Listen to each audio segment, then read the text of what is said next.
Bonsoir à tous au nom de Jésus-Christ. Je bénis l'Éternel pour sa parole. Je parlerai aujourd'hui du témoignage. C'est important de pouvoir témoigner de ce que Dieu a fait dans votre vie, de ce qu'il a fait pour vous. Et c'est important de ne pas cacher vraiment notre témoignage. Parce que nous donnons gloire à Dieu chaque fois que nous témoignons de ce que Dieu a fait pour nous. Nous sommes en train de donner gloire à Dieu. Donc ne cachez pas ce que Dieu a fait dans votre vie, que ce soit une guérison, une délivrance, que ce soit une bénédiction, une grâce. Donnez gloire à Dieu en témoignant. C'est important afin de pouvoir vraiment avancer et de ne pas perdre aussi votre bénédiction. Parce qu'aujourd'hui, beaucoup de gens cachent leur témoignage, cachent les bienfaits de Dieu dans leur vie et sont étonnés de ce qu'ils n'avancent pas spirituellement. Donc la gloire de Dieu, ce n'est pas pour nous. On doit vraiment donner gloire à Dieu dans ce qu'il fait au travers de notre vie. Et lorsque nous lisons dans l'évangile de Marc, le chapitre 1er et le verset 40, il est écrit: un lépreux vint à Jésus et se jetant à genoux, il lui dit d'un ton suppliant: si tu le veux, tu peux me rendre pur.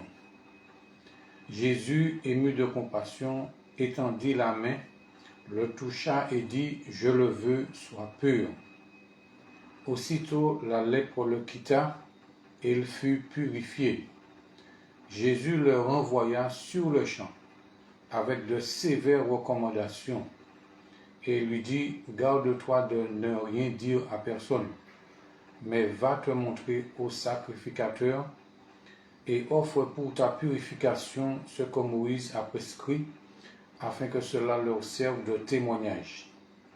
Mais cet homme, s'en étant allé, se mit à publier hautement la chose et à la divulguer, de sorte que Jésus ne pouvait plus entrer publiquement dans une ville.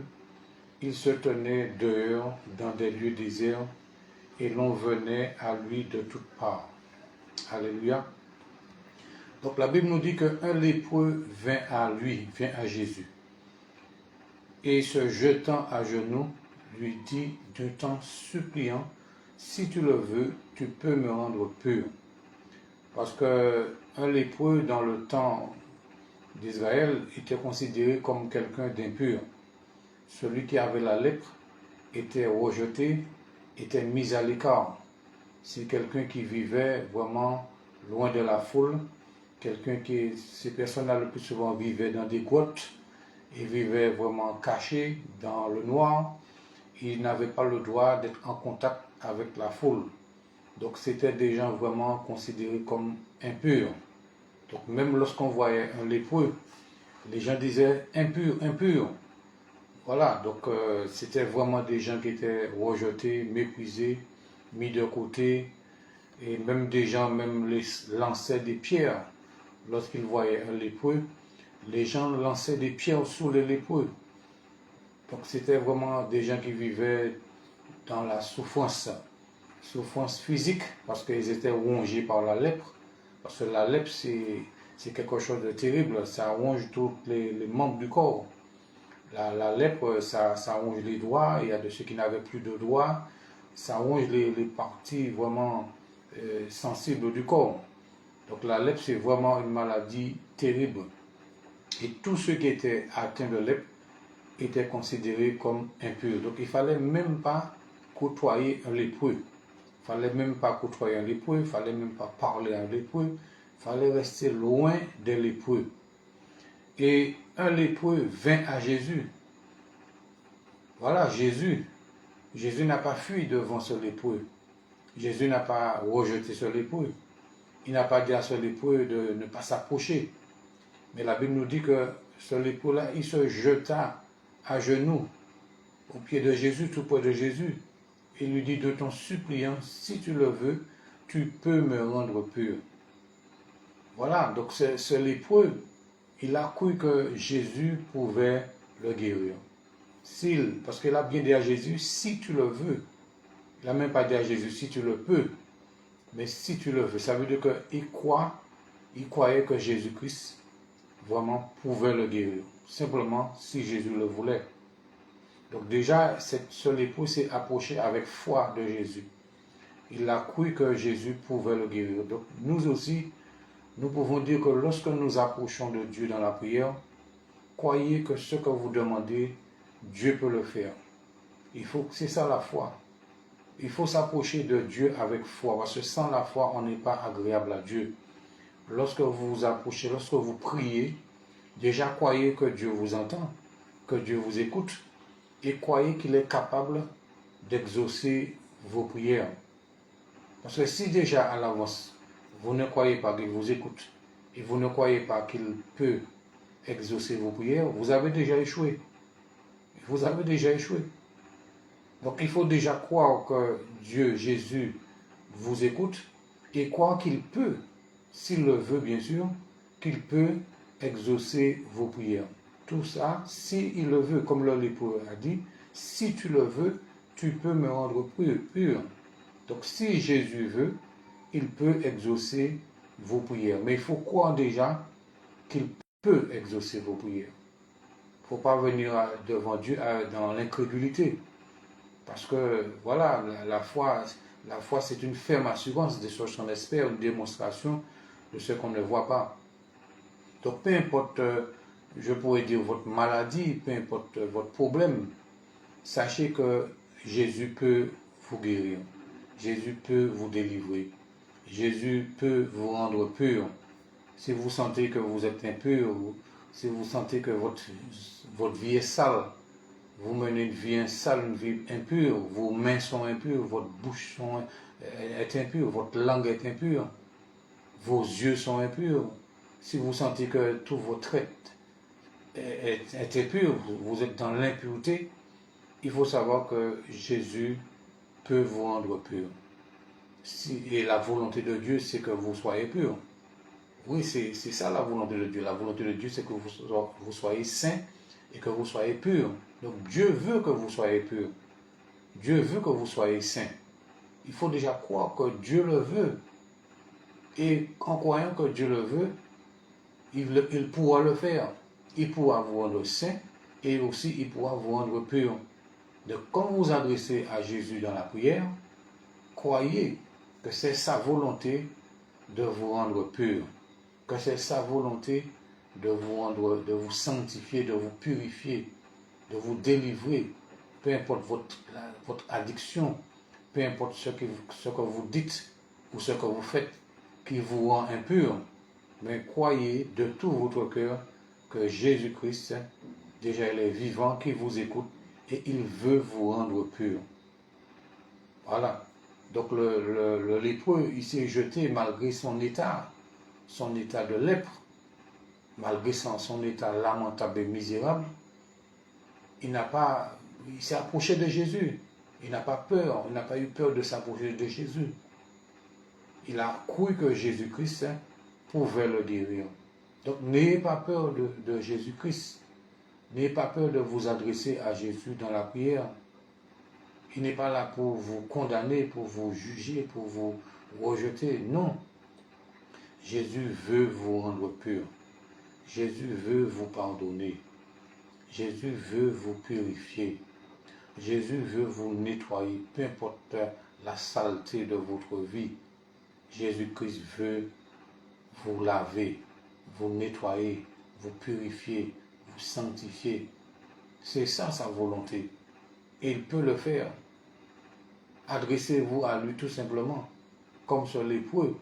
Peut-être que vous n'avez pas la lèpre physiquement, mais il y a quelque chose dans votre vie qui vous ronge. Oui, parce que la lèpre ronge les membres du corps. Donc peut-être qu'il y a quelque chose dans votre vie qui vous ronge, qui ronge votre vie, qui vous empêche d'avancer, qui vous empêche de prospérer, qui vous empêche d'évoluer, qui vous empêche d'être épanoui, qui vous empêche d'avoir la joie, la paix, le bonheur. Donc, adressez-vous à Jésus dans la prière. Invoquez son nom. Priez-le de tout votre cœur. Dites-lui votre problème. Dites-lui ce qui vous ronge, comme la lèpre. Dites-lui de quelle maladie vous êtes atteint et que vous voulez être guéri. Dites-lui de quelle addiction que vous êtes esclave et que vous voulez être délivré. Dites-lui, voilà ce qui vous ronge, ce qui détruit votre vie, ce qui est en train de vous faire couler, ce qui est en train de vous faire périr, ce qui est en train de vous tuer. Adressez-vous à Jésus par la foi, dans la prière. Et vous pouvez lui dire, mettez-vous à genoux devant lui. Pas devant une image, je ne vous dis pas de chercher une image de Jésus ni une statue. Mais par la foi, où que vous soyez, vous pouvez, soit debout, soit à genoux, assis, peu importe. Vous pouvez vous adresser à ce Dieu vivant et véritable, Jésus-Christ, le Messie, le vivant éternellement, le Dieu véritable.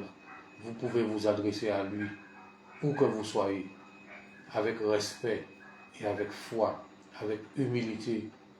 Et vous pouvez lui dire, Seigneur Jésus-Christ, si tu le veux, tu peux me rendre pur. Seigneur Jésus-Christ, si tu le veux, tu peux me délivrer. Seigneur Jésus-Christ, si tu le veux, tu peux me sanctifier, tu peux me nettoyer. Seigneur Jésus-Christ, si tu le veux, tu peux me pardonner. Seigneur Jésus-Christ, si tu le veux, tu peux me sauver. Seigneur, si tu le veux, Seigneur Jésus, tu peux me relever. Peut-être que vous êtes tombé, peu importe votre chute, qui que vous soyez dans l'église ou voilà. Donc ne restez pas à terre.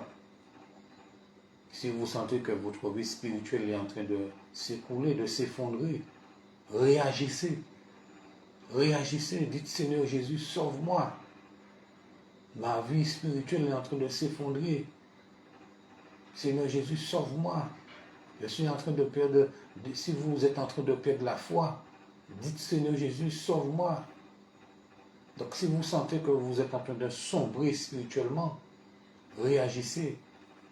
Et c'est la volonté de Dieu de vous sauver, de vous vraiment, de vous délivrer, de vous restaurer, de vous rétablir et de vous remettre debout. Mais ne restez pas à terre, ne restez pas dans votre état. Parce que le lépreux, il aurait pu dire, bon, je suis, voilà, comme beaucoup de gens disent, les gens disent qu'ils sont rejetés, qu'ils sont méprisés, qu'ils sont humiliés, qu'ils sont mis de côté, puis ils s'arrêtent là. Mais non, mais si vous avez l'occasion d'être guéri, délivré, libéré, saisissez cette opportunité et c'est ce que ce lépreux a fait. Il a certainement entendu parler de Jésus. Il a certainement entendu parler des miracles que Jésus-Christ faisait. Donc comme ce lépreux a entendu parler de Jésus, il a saisi l'occasion pendant que Jésus passait pour se jeter aux pieds de Jésus pour demander à Jésus de le guérir. Alléluia. Donc ce lépreux, il a reconnu son état, il a reconnu qu'il a besoin de guérison. Et beaucoup de gens aujourd'hui ne reconnaissent pas leur état et ne prient pas pour leur guérison, pour leur délivrance. Donc nous avons besoin de prier, nous avons besoin de chercher Dieu, nous avons besoin d'invoquer le nom du Seigneur Jésus pour recevoir la délivrance et la guérison. Donc si vous êtes malade, ne restez pas malade. Ne restez pas avec la maladie, peu importe diabète, cholestérol, hypertension, cancer, voilà, peu importe la douleur, la maladie que vous avez, ne restez pas esclave de vos maladies, mais demandez à Jésus de vous guérir. Priez le Dieu qui guérit. Demandez à Jésus d'étendre sa main sur vous et de venir à votre secours. C'est important de pouvoir donner gloire à Dieu et lui remettre votre problème, votre souci. Et c'est ce que le lépreux avait. Il aurait pu dire que, raisonnant lui-même, pour dire que personne ne m'aime, alors voilà, mais il a ressenti en Jésus l'amour, la compassion. Certainement, il a entendu parler de lui, et il a entendu que Jésus-Christ faisait du bien partout où il passait. Donc cet homme a saisi l'occasion pour pouvoir s'adresser à Jésus. Donc toi aussi, pendant que tu entends ce message, saisis l'occasion pour t'adresser à Jésus, le Dieu vivant, le Dieu vrai et véritable, pour qu'il puisse te guérir, qu'il puisse te sauver, qu'il puisse te délivrer. Et dire à Jésus, Seigneur Jésus, si tu le veux, tu peux me rendre pur. Voilà, si tu sens que ta vie est sale, ta vie est impure, peu importe, prie, dis Seigneur Jésus, si tu le veux, tu peux me rendre pur. Peu importe la lèpre qu'il y a sur ta vie.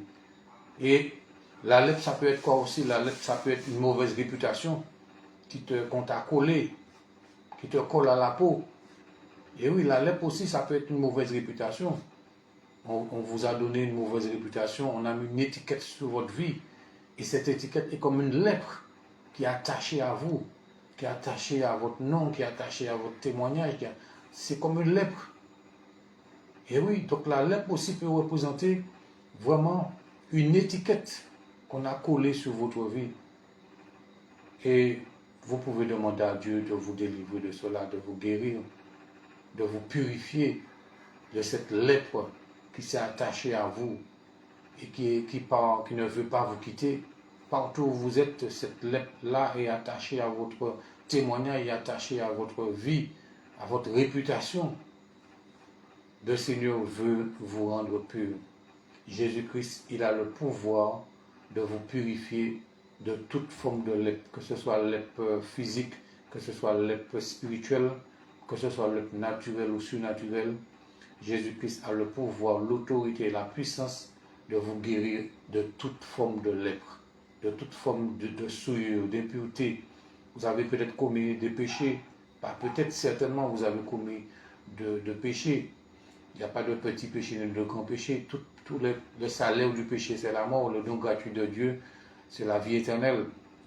Donc certainement, vous avez péché d'une manière ou d'une autre.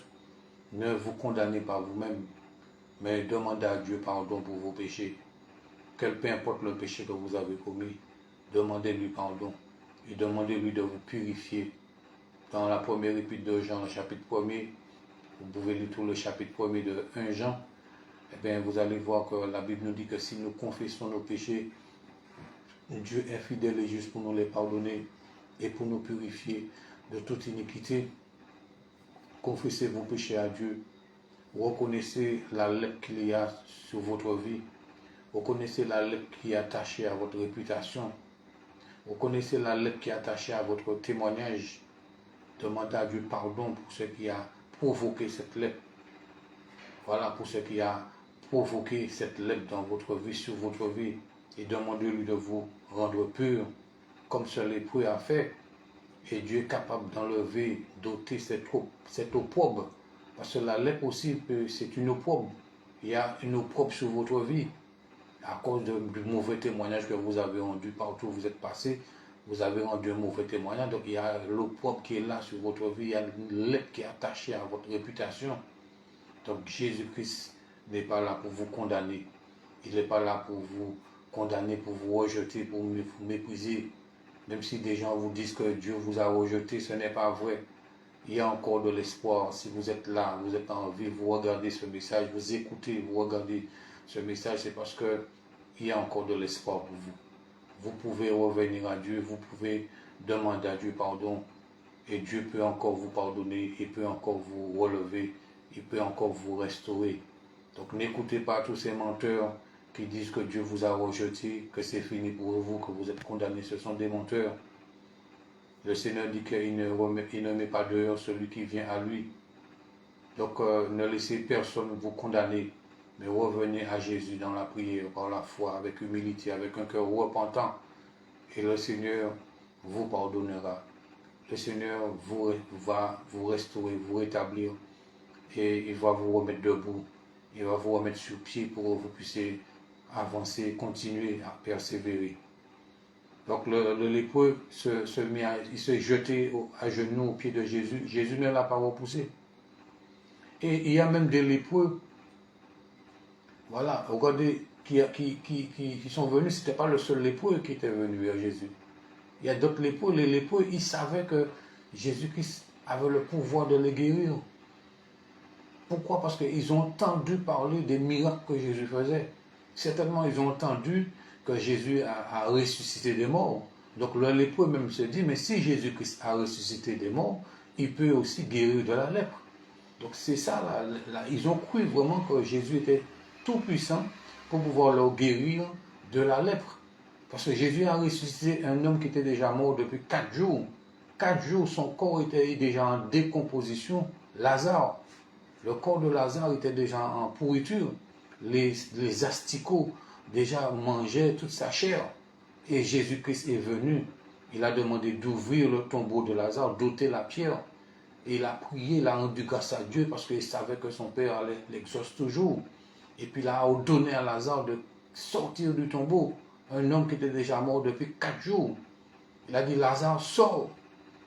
Et le mort sortit, Lazare sortit du tombeau. Et certainement quand Lazare est sorti, il n'y avait plus de pourriture sur son corps. Parce que lorsque Jésus-Christ parle, c'est la vie qui sort de la bouche de Jésus.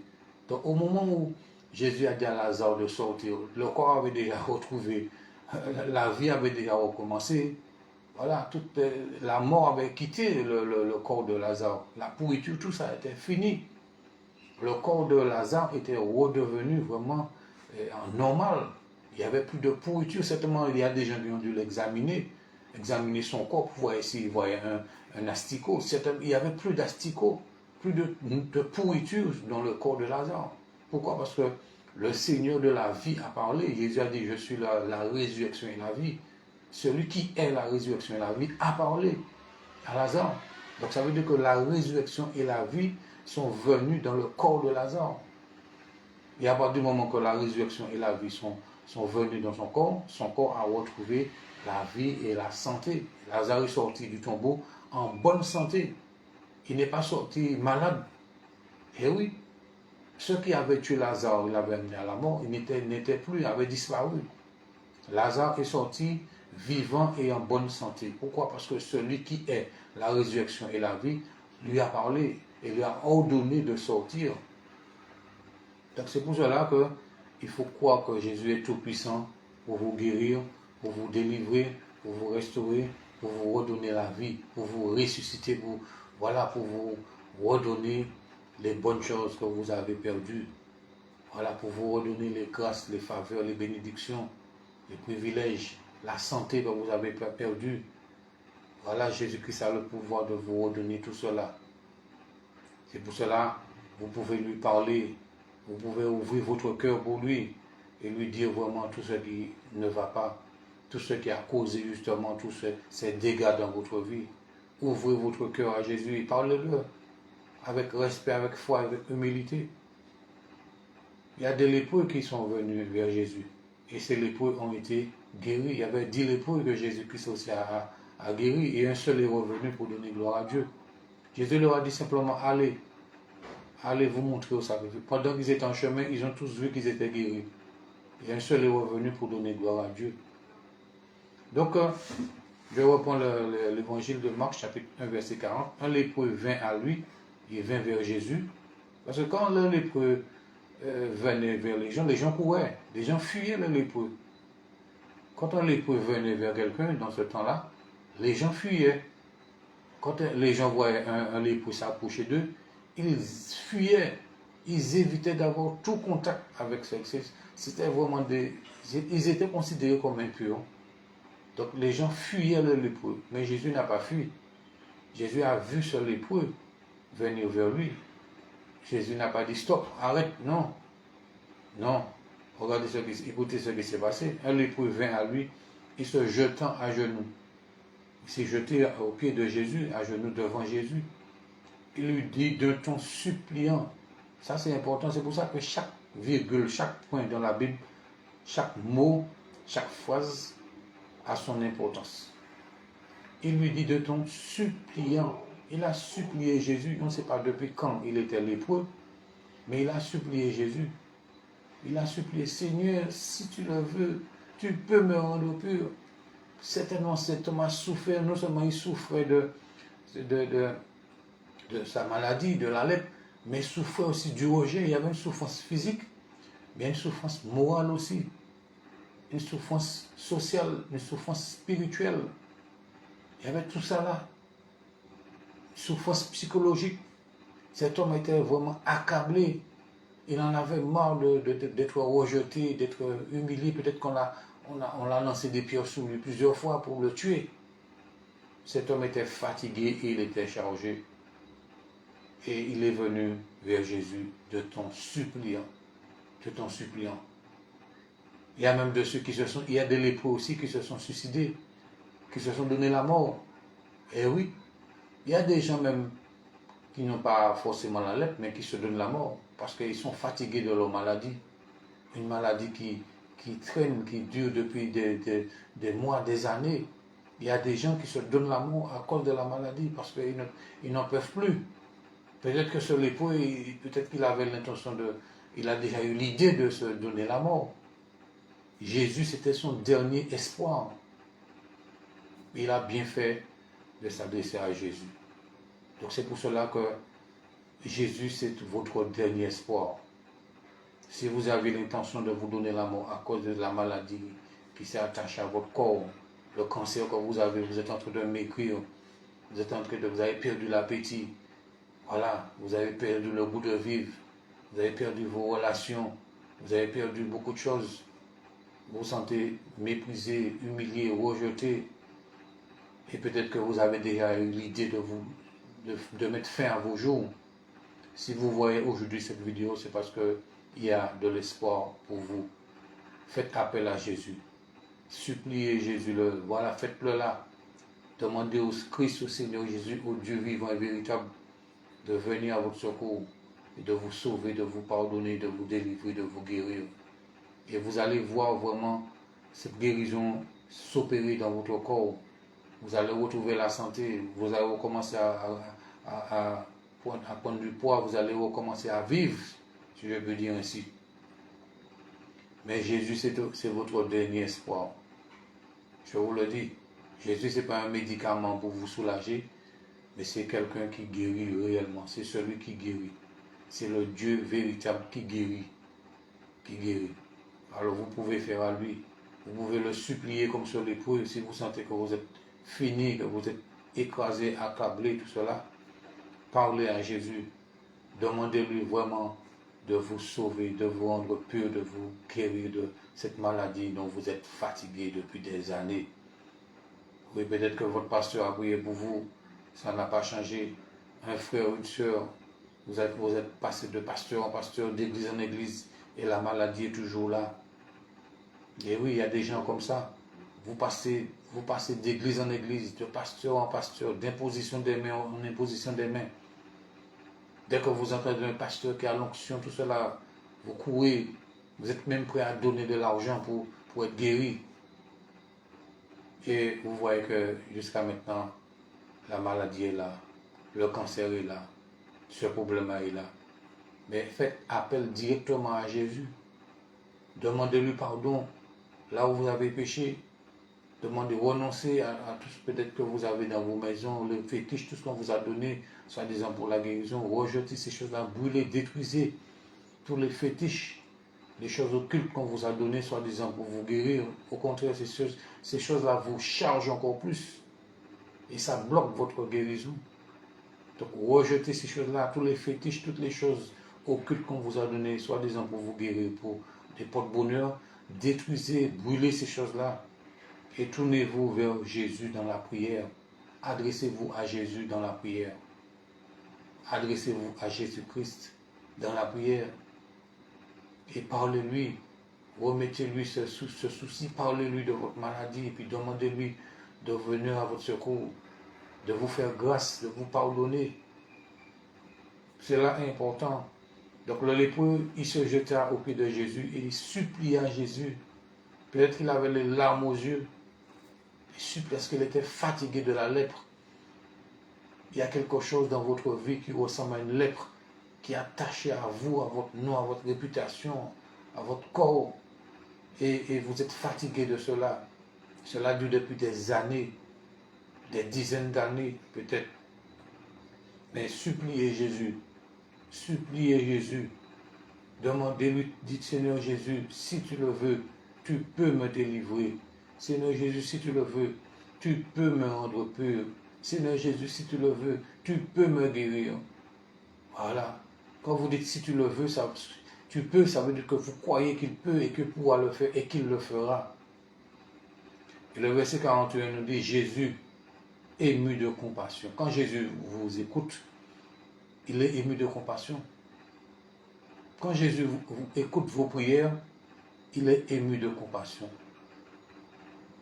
Jésus ne vous écoute pas avec colère, avec irritation, prêt à vous frapper, non. Jésus écoute vos prières et vos supplications avec compassion. N'oubliez jamais cela. Jésus vous regarde et Jésus vous écoute avec compassion. Il est ému de compassion de vous voir dans cette souffrance-là, de vous voir dans cette difficulté, dans ce problème-là. Jésus est ému de compassion. Et la Bible nous dit, Jésus ému de compassion, étendit la main, le toucha et lui dit, je le veux, sois pur. C'est ça. Jésus fut ému de compassion, étendit la main et le toucha. Certainement, les gens qui regardaient cela étaient choqués. Oui, parce qu'il ne fallait pas toucher un lépreux. Un lépreux était quelqu'un d'impur. Et selon la loi, lorsque vous touchez un lépreux, vous-même aussi vous devenez impur. Et Jésus-Christ, c'est la grâce. Et oui, Jésus même a dit que la loi est venue par Moïse, mais la grâce et la vérité sont venues par lui. Donc Jésus est venu avec la grâce. Jésus est venu avec l'amour, avec la compassion. Ce que la loi interdisait de faire, la grâce, Jésus l'a fait. Pourquoi? Parce que la compassion, l'amour est plus grand que la loi. Et oui, la grâce est beaucoup plus puissante et plus puissante et plus large que la loi. Jésus est plus grand que Moïse. La grâce est plus grande que la loi. Nous sommes sauvés par grâce, par le moyen de la foi. C'est pour cela qu'il est important de donner gloire à Dieu, de croire que Jésus-Christ peut vous guérir, il peut vous délivrer, il peut vous sauver. Vous le priez, vous l'invoquez, vous le suppliez, il est ému de compassion et il agira. La Bible nous dit que Jésus, ému de compassion, étendit la main et le toucha. Parce que Jésus, rien ne pouvait souiller Jésus. Jésus, il est pur, il est saint, il est parfait. Aucune souillure, aucun homme impur, aucune femme impure ne pouvait souiller Jésus. Jésus était rempli du Saint-Esprit et revêtu de puissance. Il était rempli de compassion, d'amour, de douceur, d'humilité. Donc rien ni personne ne pouvait souiller Jésus. Jésus pouvait toucher n'importe qui sans être souillé lui-même. Parce que Jésus, c'est la sainteté excellente. Jésus, c'est la perfection, c'est la sainteté, la pureté parfaite. Rien ne peut souiller Dieu. Dieu est Dieu. Dieu est saint, saint, saint éternellement. Rien ne peut le souiller. Donc rien ni personne ne pouvait souiller Jésus. Donc Jésus a touché cet homme, ce lépreux, en le disant, je le veux, sois pur. Et la Bible nous dit, aussitôt la lèpre le quitta. Aussitôt, ça a été instantané. Et il fut purifié. Donc cet homme, il a vraiment saisi cette opportunité. Au moment où Jésus passait, il a saisi l'opportunité pour s'adresser à Jésus, pour recevoir sa guérison. Et je suis sûr qu'à partir de ce jour-là, la vie de cet homme a changé définitivement, radicalement. Voilà. Il pouvait retrouver une vie sociale normale. Il pouvait certainement aller travailler, mener une vie normale parmi d'autres personnes. Il ne devait plus se cacher. Parce que ceux qui avaient la lèpre devaient se cacher des autres. Et aujourd'hui, peut-être qu'il y a quelque chose dans ta vie qui te pousse à te cacher des autres. Tu as honte. Tu as honte de ton passé. Tu as honte de ce qu'on dit de toi, de cette étiquette qu'on a collée à toi. Des rumeurs sur toi. Tu as honte de ce que tu as dit, de ce que tu as fait. Et tu te caches. Et Jésus-Christ veut te délivrer de ce qui te pousse à te cacher. Tu n'auras plus à te cacher. Quand Jésus te délivre, il te guérit, tu n'auras plus à te cacher. lorsque Dieu te pardonne, il te guérit, il te délivre, tu n'as plus, mon frère, ma soeur, tu n'as plus à te cacher. Tu n'as plus à te cacher. La Bible dit que aussitôt la lèpre le quitta et il fut purifié. Jésus le renvoya sur le champ avec de sévères recommandations et lui dit, garde-toi de rien dire à personne, mais va te montrer au sacrificateur et offre pour ta purification ce que Moïse a prescrit, afin que cela leur serve de témoignage. Et oui, donc Jésus disait que de ne pas cacher cela, de ne pas cacher. Garde-toi de ne rien dire à personne, mais va te montrer au sacrificateur, et le sacrificateur va confirmer ta guérison. Il va consulter ton corps. Voilà, tu auras une consultation et le sacrificateur va dire effectivement que tu es guéri. Il va confirmer ta guérison. C'est pour cela que lorsque Dieu vous guérit, vous savez, et vous savez que vous êtes guéri, vous voyez cela. Dieu a fait un miracle dans votre vie, ne cachez pas cela. Vous avez un problème de maladie, et puis vous êtes guéri. Allez revoyer votre médecin pour qu'il puisse constater la guérison. Ne cachez pas cela. Parce qu'il y a des gens aussi qui reçoivent leur guérison, mais qui ne vont pas revoir leur médecin.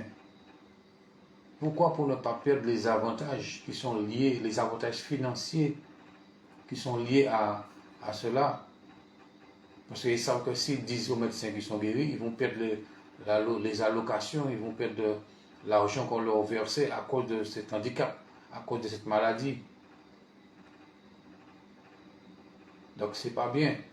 Si vous êtes guéri, vous avez constaté la guérison, allez voir votre médecin pour qu'il puisse faire un papier disant que vous êtes guéri. Vous ne pouvez pas continuer à percevoir des allocations, des prestations pour votre maladie, pour une maladie que vous n'avez plus, pour un handicap que vous n'avez plus. En faisant cela, vous vivez dans le mensonge. Et si vous mourrez dans ce mensonge, vous ne serez pas sauvé. C'est pour cela que si vous êtes guéri, allez voir votre médecin, déclarez cette guérison, afin que vous ayez une bonne conscience et que vous soyez sauvés. Jésus lui a dit de ne pas cacher cela, mais va te montrer au sacrificateur. Parlez-en au pasteur aussi. Vous avez reçu une guérison dans une église. Il y a eu une guérison, soit pendant la louange, pendant l'adoration, soit pendant quand le pasteur prie, soit pendant l'imposition des mains, ou pendant que la prière se fait sur la chaire, sur l'autel, sur le pupitre, et vous avez ressenti, vous avez constaté que vous êtes guéri. Vous avez senti quelque chose est sorti de votre corps. Ça, c'est une délivrance qu'il a aussi. Il faut le dire.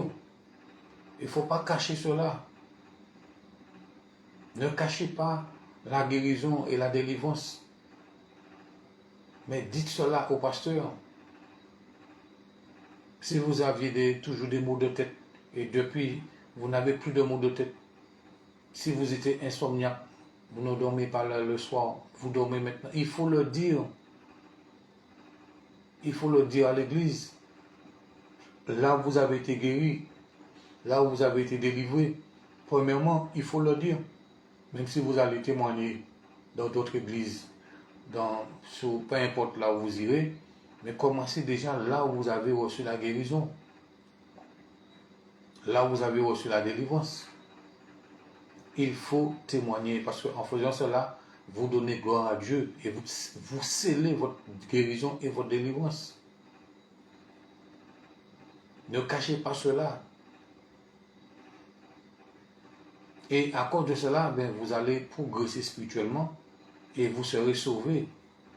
Mais si vous cachez votre guérison, votre délivrance, pour vivre dans le mensonge, pour percevoir encore des des prestations liées à une maladie qui n'existe plus, que vous n'avez plus, vous ne serez pas sauvé. Même si vous venez à l'église, ce n'est pas ça qui va vous sauver. Ce n'est pas le fait de venir à l'église qui va vous sauver. Mais ce qui vous sauvera, c'est de vivre dans la vérité. De dire la vérité et de vivre dans la vérité. C'est ça qui va vous sauver. Mais si vous vivez dans le mensonge, vous faites croire à l'État que vous êtes malade alors que vous n'êtes plus malade, là vous vivez dans le mensonge. C'est pour cela qu'il faut vraiment abandonner cette voie-là de mensonge. Et dites vraiment que vous êtes guéri, vous êtes délivré. Et donnez la confirmation du médecin. Allez voir votre médecin et il va constater effectivement que vous êtes guéri. En ce qui concerne la délivrance, si vous voyez que vous constatez que vous êtes délivré, vous n'avez plus les mêmes tendances, vous ne faites plus les mêmes choses, vous êtes délivré d'une mauvaise habitude, vous ne fumez plus, vous ne buvez plus, vous constatez effectivement tout cela vous dégoûte, c'est qu'il y a une délivrance. Si vous arrivez à haïr la cigarette, la fumée, à haïr l'alcool, c'est parce qu'il y a quelque chose qui s'est passé en vous. Vous ne supportez même plus l'odeur de la fumée d'une cigarette. Vous ne supportez même plus l'odeur de l'alcool. C'est parce qu'il y a une délivrance qui a été opérée. Donc quand vous êtes délivré de quelque chose que vous aimiez et que vous détestez maintenant, il ne faut pas cacher cela. Il faut dire et témoigner que vous avez été délivré de cela. C'est une façon de donner gloire à Dieu, de le louer, de l'adorer et de sceller votre guérison et votre délivrance. Donc ne cachez pas les miracles, ne cachez pas les guérisons, ne cachez pas les délivrances. Mais dites la vérité pour que vraiment vous soyez aussi protégés. Parce qu'il y a des retours aussi. Il y a des retours. Et oui, parce que l'esprit qui est parti, si vous ne donnez pas gloire à Dieu, si vous ne vous donnez pas à Jésus, l'esprit va revenir, il va chercher à se réinstaller en vous avec d'autres esprits. C'est pour cela, une fois que vous êtes guéri, délivré, donnez-vous à Jésus. Donnez votre vie à Jésus. Afin que vous soyez protégés des retours de ces maladies et de ces esprits. Donc cet homme, lorsqu'il a constaté qu'il est guéri, eh bien, la Bible dit que cet homme s'est en allé, verset 45, se mit à publier hautement la chose, sa guérison, sa témoigner et divulguer, de sorte que Jésus ne pouvait plus entrer publiquement dans une ville, il se tenait dehors dans du désert et l'on venait à lui de toutes parts. Vous voyez comment Jésus aussi ne cherchait pas la gloire. Jésus ne cherchait pas à être vu des hommes. Non, Jésus était quelqu'un de discret. Même ses disciples, lorsqu'il a révélé à ses disciples qu'il était le Fils de Dieu, il leur a dit de ne pas le dire comme ça, d'attendre sa résurrection. Après sa résurrection, ils pourront parler librement, même de la transfiguration. Quand Jésus a changé d'apparence, et puis Moïse et Élie sont apparus en même temps, Pierre, Jacques et Jean, les trois disciples qui étaient là, ils ont vu cela. Jésus leur a dit de ne pas le dire, ce n'est pas le moment de dire ça. Ce que vous avez vu là, ne le dites pas. Pour un temps. Mais après, Jésus a dit quand il reviendra, c'est-à-dire quand il reviendra à la vie, après sa résurrection, les disciples pouvaient le dire. Donc, il y a en ce qui concerne la guérison et la délivrance, il ne faut pas cacher cela. Donner gloire à Dieu. La Bible dit dans Apocalypse qu'ils l'ont vaincu par le sang de l'agneau et par la parole de leur témoignage. Donc si vous voulez vaincre le malin, le monde et la chair, il faut témoigner. Il faut donner gloire à Dieu par votre témoignage. Dites ce que Dieu a fait dans votre vie. Vous étiez malade, vous êtes guéri, et la guérison a été constatée, confirmée. Donnez gloire à Dieu. Dites de quoi vous avez été guéri. Cela est important. Dites de quoi vous avez été délivré. Vous constatez que vous n'avez plus ces mauvaises habitudes-là, vous n'avez plus cette attirance-là. Vous arrivez à vivre sans cela, c'est une délivrance. Si pendant des années vous étiez en train de fumer, en train de boire, en train de vous souiller par différentes choses, et maintenant vous ne le faites plus depuis des semaines, des mois, des années, c'est une délivrance. Il faut témoigner, dire cela, donner gloire à Dieu pour dire voilà comment j'étais et voilà comment je suis aujourd'hui. C'est ça le témoignage. Le témoignage, c'est de dire comment vous étiez dans le passé et comment vous êtes maintenant. Ce que vous aviez dans le passé, et maintenant vous n'avez plus ces choses-là. Ce que vous viviez dans le passé, maintenant vous ne vivez plus ces choses-là. C'est confesser, déclarer le changement qui s'est opéré dans votre vie par rapport à une délivrance, une guérison. Ne cachez pas les miracles, les délivrances, les guérisons, les interventions de Dieu dans votre vie. D'accord? Parce que cela vous sauvera. Parce que c'est une chose d'être guéri, c'est une chose d'être délivré, mais c'est une autre chose d'être sauvé. Le plus important, c'est votre salut. Parce que Jésus l'a dit aux lépreux qui étaient revenus vers lui. Il dit que ta foi t'a sauvé parce que tu es revenu donner gloire à Dieu. Il a dit, va en paix, ta foi t'a sauvé, ton témoignage t'a sauvé. Les 9 autres ont été guéris, mais ils n'ont pas reçu le salut. Tandis que toi, tu es revenu pour donner gloire à Dieu, pour témoigner, et tu reçois le salut, tu es sauvé. Donc quand vous êtes guéri, quand vous êtes délivré, ne vous arrêtez pas là. Saisissez aussi le salut. Demandez à Jésus de vous sauver, de vous pardonner, de vous donner le salut. C'est le plus important. Ce n'est pas la guérison du corps qui va sauver quelqu'un. Quelqu'un peut être guéri physiquement et puis son âme est perdue à la fin. Ce n'est pas le fait que vous êtes guéri que vous êtes sauvé. Attention, ne vous trompez pas, ne soyez pas dans l'illusion. C'est pas parce qu'il y a beaucoup de gens aujourd'hui qui vont dans les églises chercher des guérisons. Et puis une fois qu'ils ont été guéris, ils croient qu'ils sont sauvés. C'est pas vrai. C'est important ce que je vous dis là. C'est pas parce que vous êtes guéri d'une maladie que vous êtes sauvé, que votre âme est sauvée. Ce qui vous sauvera, c'est de donner votre vie à Jésus. De vous donner vous-même au Christ, à Jésus. C'est ce qui vous sauvera. Ce n'est pas le fait d'avoir reçu une guérison, de délivrance que vous êtes sauvé. Il y a beaucoup de gens aujourd'hui dans les églises qui sont assis là et puis qui croient qu'ils ont l'illusion d'être sauvés parce qu'ils ont été guéris ou délivrés de quelque chose, mais qui n'ont jamais fait la démarche de se donner eux-mêmes à Jésus, de recevoir Jésus dans leur vie comme leur Seigneur, leur Sauveur, leur Maître, qui ne sont pas nés de nouveau, qui n'ont pas le Saint-Esprit, qui n'ont pas reçu le Saint-Esprit, qui n'ont pas été baptisés du Saint-Esprit, et ils sont assis dans l'église et ils pensent qu'ils sont sauvés. Pourquoi? Parce qu'ils viennent tout le temps à l'église, ils sont à toutes les réunions. Beaucoup de gens aujourd'hui sont dans l'illusion du salut. Un salut, comment dire, virtuel. Un salut virtuel. Ils pensent que le fait de venir s'asseoir à toutes les réunions dans l'église, qu'ils sont sauvés. Non. Il faut que vous fassiez une démarche personnelle envers Jésus, par la prière dans la foi. Demandez à Jésus de vous sauver lui-même. Demandez à Jésus le salut de votre âme. Demandez à Jésus vraiment d'être votre sauveur, votre Seigneur, votre Maître, votre Dieu. C'est ça très important. Ne vous contentez pas seulement de vous asseoir dans une église et d'être présent à toutes les réunions. Ce n'est pas ça qui va vous sauver. Il faut le faire, il faut persévérer. Mais le plus important, c'est d'avoir votre relation avec Jésus, de lui avoir donné votre vie, votre cœur, tout votre être, de vous être donné à Jésus. Donc voilà le sujet de cette petite méditation aujourd'hui.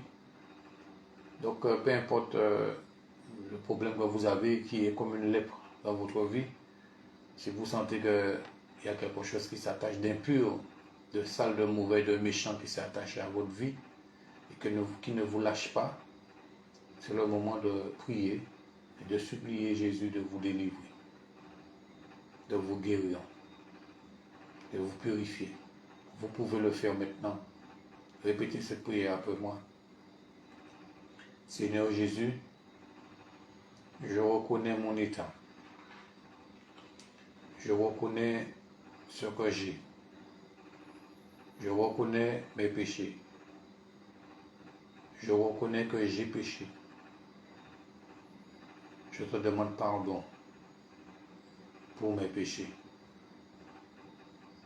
Seigneur Jésus, je pardonne aussi maintenant de tout mon cœur à tous ceux qui m'ont offensé, à tous ceux qui m'ont fait du mal. Seigneur Jésus, maintenant, de tout mon cœur, je les pardonne.